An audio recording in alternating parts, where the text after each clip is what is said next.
Hello everyone, my name is Sandhya Maurya. इस वाले video में हम लोग देख लेते हैं एक्सरसाइज 1.2 का question number 4th, 5th, 6th, 7th। तो सबसे पहला क्वेश्चन है question number 4th। Given that HCF of 306 and 657 is equal to 9, find LCM of 306 and 657। इसका मतलब आपको दो नंबर गिवन है, 306 एंड 657। दो नंबर गिवन है और HCF गिवन है, आपको फाइंड आउट करना है LCM। तो फॉर्मूला जो होता है वो हम सभी को पता है, multiplication of HCF into LCM is equal to product of two number. ये होता है इसका फॉर्मूला। अब यहाँ पे HCF आपको गिवन है 9, LCM आपको गिवन नहीं है, तो उसको ऐसे लिख लेते हैं। प्रोडक्ट ऑफ टू नंबर क्या है?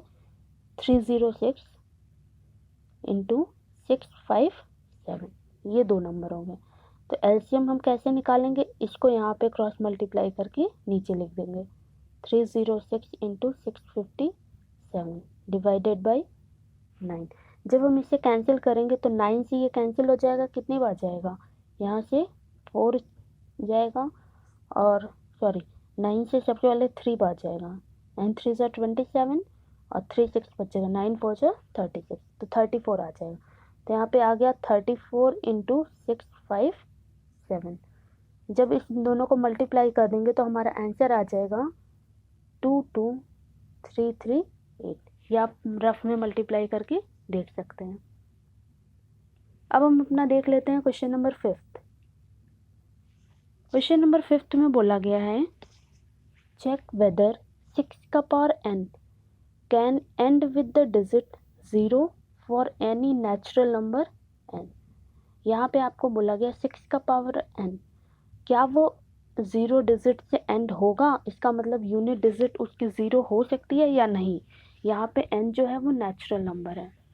तो सबसे पहली कंडीशन जो हमें पता है कि किसी भी नंबर का यूनिट डिजिट अगर 0 होगा, इट मीन्स कि उसकी कोई ना कोई प्राइम फैक्टराइजेशन के जो फैक्टर्स आएंगे वो 5 होना चाहिए।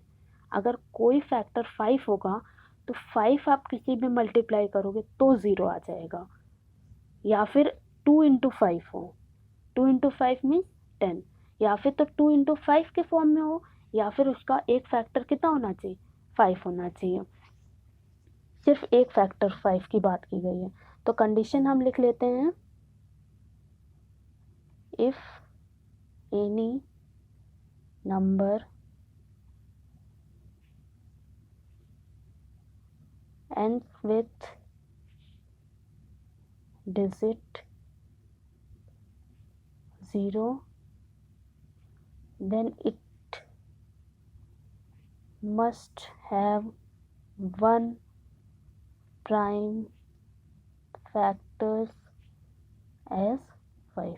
अगर एक प्राइम फैक्टर कोई भी 5 होगा तब जाके उसका डिजिट क्या हो सकता है? n डिजिट, मतलब यूनिट डिजिट उसका 0 हो सकता है। अब हम देख लेते हैं, जो हमें क्वेश्चन में 6 का पावर n गिवन है उसके प्राइम फैक्टराइजेशन क्या क्या है।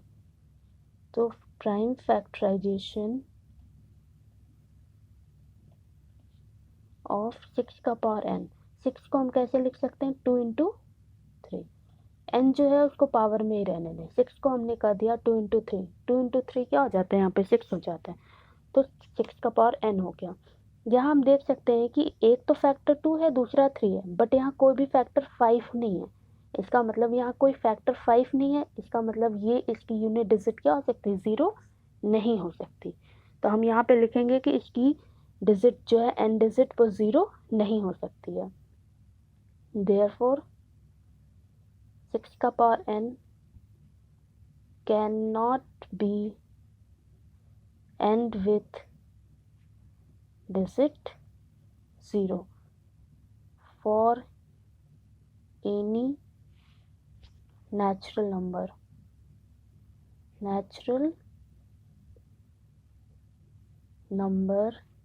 n, because it does not have 5 as its prime factor।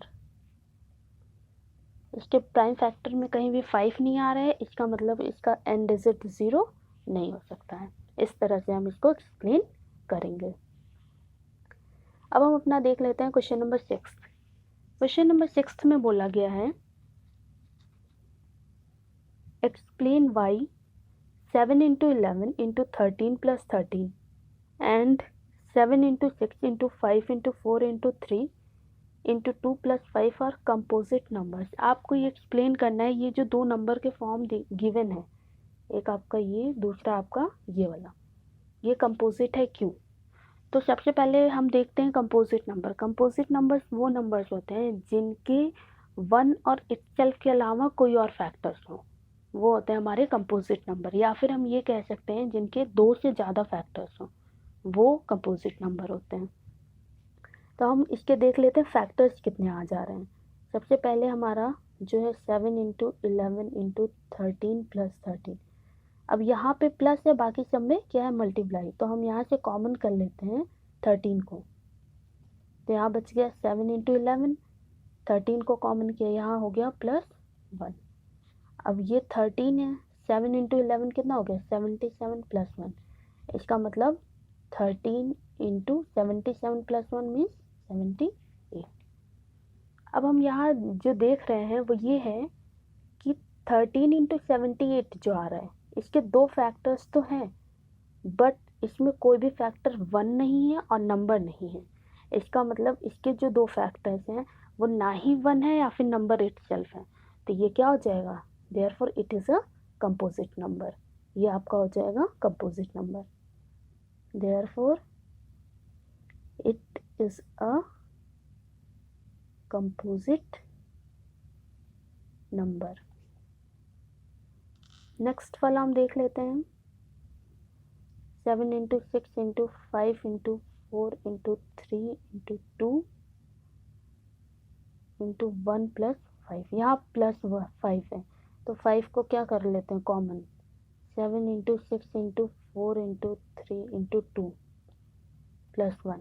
जब हम इसको सॉल्व करेंगे तो यहाँ पे क्या आ जाएगा 5, 6 7 जा 42 हो जाएगा, 3 2 जा 6 4 जा 24, 24 into 42 मल्टीप्लाई करेंगे तो हमारा यहाँ पे जो है वो आ जाएगा 1008 + 1।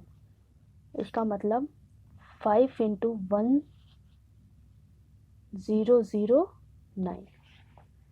अब यहाँ पे जो 2 फैक्टर्स आ रहे हैं ना वो 1 है ना नंबर इटसेल्फ है, इसका मतलब दोनों ही फैक्टर क्या है अलग हैं, therefore it is a composite number. इस तरह से आप इसको एक्सप्लेन करोगे।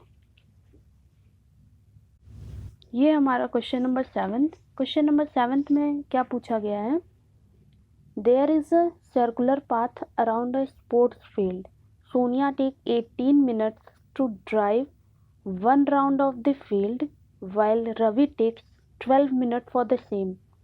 Suppose they both start at the same point and at the same time and go in the same direction. After how many minutes will they meet again at the starting point? It means कि इस question में आपको बोला गया है एक circular path है इस तरह का,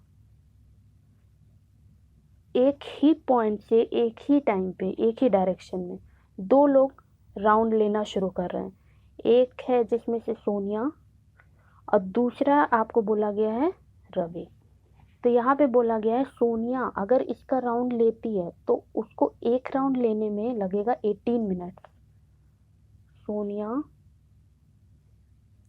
टेक्स 18 मिनट, एक राउंड में कितना टाइम लग रहा है इसको 18 मिनट। वहीं रवि जो है एक राउंड लेगा तो उसको कितना लगेगा, रवि टेक्स क्वेश्चन के अकॉर्डिंग 12 मिनट्स।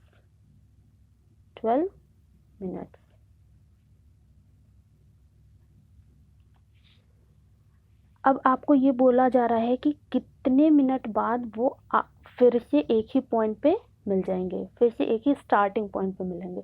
तो उसको फाइंड आउट करने के लिए इस क्वेश्चन में हमें फाइंड आउट करना पड़ेगा एलसीएम।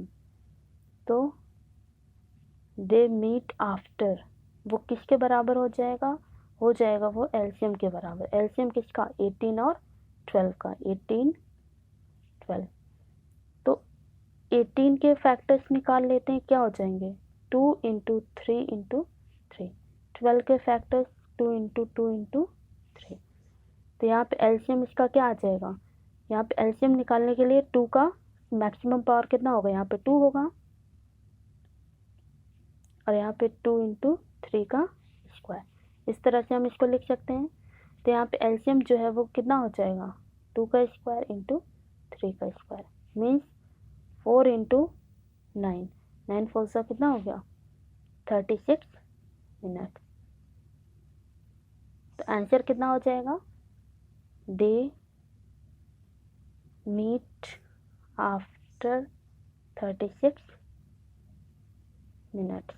ये हो जाएगा इसका आंसर और इस तरह से हम इसको सॉल्व करेंगे।